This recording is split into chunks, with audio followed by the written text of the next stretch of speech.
protected by the system, how are you supposed to survive in it? It's bad for the military.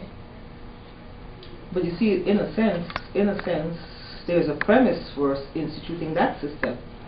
Because if you know you had outside recourse, then in that system, then the military would have, its power then would have been watered down. Exactly. So if you have to be in combat, on serious war time, then they need to have an absolute control over you, as opposed to you now having an outside. And then the Constitution says that. The Constitution, Amendment 5 says that the military, if a crime is committed, then the military, that's it. If it's outside, then you're dealt with your own contemporaries. You go and have your trial in a place where it's safe, except in the area of the military, because the military has it. It's in there. I'm saying, therefore, if the Constitution says that, and you go into the military, and the military has an absolute control over you, then when you release through the military, then your payback should be that the system should have everything in place to take care of you, because literally they have taken away your constitutional rights when they had you there. That's 3, 4, how many years you were there. And that's the premise on which you guys got to fight when you go there tomorrow. And you just have to deal with it. That when you come out, not only that, you have given up your life to serve your country. And you have, in a sense, you've been playing the role of the commander of the armed forces. Because the preamble to the Constitution says that they are responsible for the general welfare of the people. Now, the president alone can't go there and fight. So, in a sense, you are representing him when you go on the battlefront. But then he is being taken care of, but you're not when you come back. And you guys gotta just walk with that document. That's what it says. So he can't go there and fight. We're the ones who are taking care of general welfare of the people. We're the ones who are taking care of the people. I think this is a problem. As we said in the beginning, a lot of people don't know, not just females, but a lot of people don't know their rights, so they won't speak on it. And because they won't speak on it, and probably because the military knows that it hasn't been sent or hasn't been addressed, then you know what, then we'll just continue with that supremacy and that power that we have been allotted already. Well, the squeaky wheel gets the oil, so if no one's squeaking, then, is anyone going to change? It's going to cost money, we're already in tough economic times, so, you don't have to spend more money. Why volunteer, So, but I mean, as you were saying, though, you don't really have that option. If you're asking people to do these things, you don't have the option to shortchange them. But when you look on it, what is more important? Regardless of how much debt we're in, you're still going to need people to fight for your country, because there's still going to be war, there's still going to be all of these things. So why not just put things in place from the get-go? So when they do come in, then there won't be a setback to say, well, this is why we can't join. These are my reasons for not joining, because you guys don't have all these things set in place.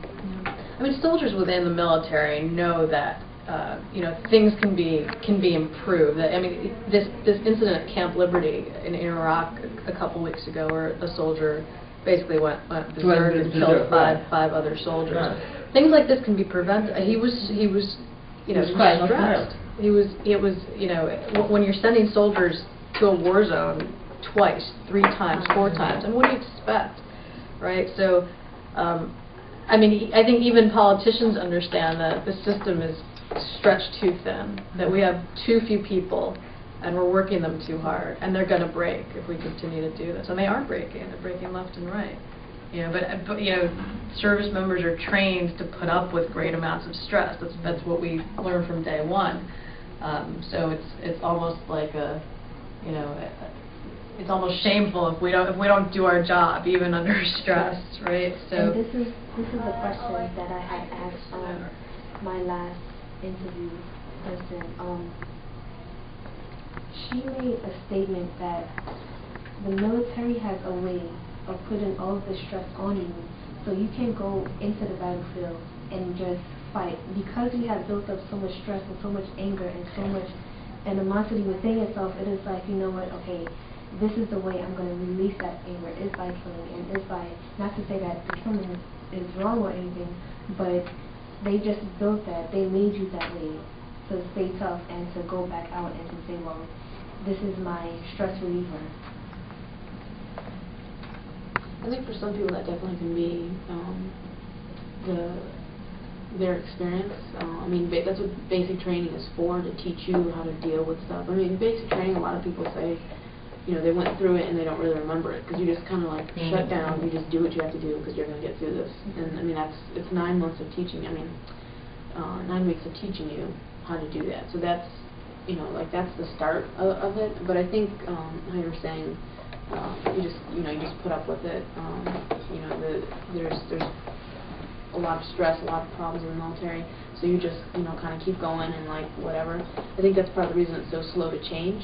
Like I was saying, a lot of people are like, oh, well, my basic training was tougher than your basic training. So if your time in the military is tough, if you're dealing with, you know, not getting the right care, you're like, you know what, I didn't get the right care, but I did it anyway. So it kind of makes you feel like you're tougher in a certain sense, which I think can make it even slower to change. It's like, well, if this is, you know, why does this really need to change? I don't like it, it's not right, but I don't really have to change it because it's making me a stronger person. Or, you know, the idea that pain is weakness leaving the body.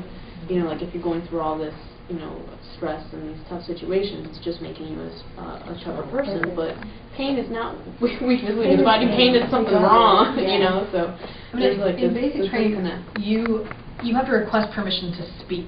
I mean, if you can imagine, right? So that kind of mentality operates in every bit of training, and also, you know, when you're out in the real forces. So you never learn to question what's going on with respect to your own health. You just do it. You know, you don't ask generally. You don't imagine why.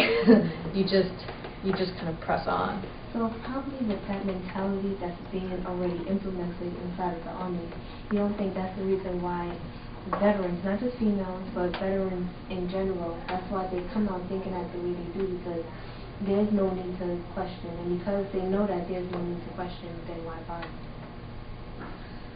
I think we put up with so much crap in the military that we don't know. It's sort of out of our realm of understanding to take care of ourselves. We're always accomplishing the mission, you know, doing the impossible in the military. And when we get out, first of all, that structure is completely gone. Right. Everything becomes, you know, a bureaucracy. You know, you have to fill out pages of paperwork. You know, it kind of disappears. You don't know, you know, how to follow up on things. You know, there are 100 different people in the agencies working on your paperwork. You can never talk to the person that's working on your case. Again, it goes back to what Jen said in the beginning. It's very difficult to ask for help when you've never asked for help. And it's an issue of shame again. You know, when health becomes an issue of shame, there's something really wrong with the system. We go into homelessness. How do you want to ask you a question Well, on that was the main point that about when the vets come home. when the vets come home, and the fact that there are only 15 programs that specifically cater to female veterans. I had touched on that point in the beginning. What about the home? Do you guys get your VA loans? Is there a housing department when you come home to say, we need to know, are you going back home to your parents? Is there a spouse? If you're living here, then how do you access facilities readily for housing? We have an initiative that's focusing on homeless women veterans, but this is one of the areas where the least amount of research has been done.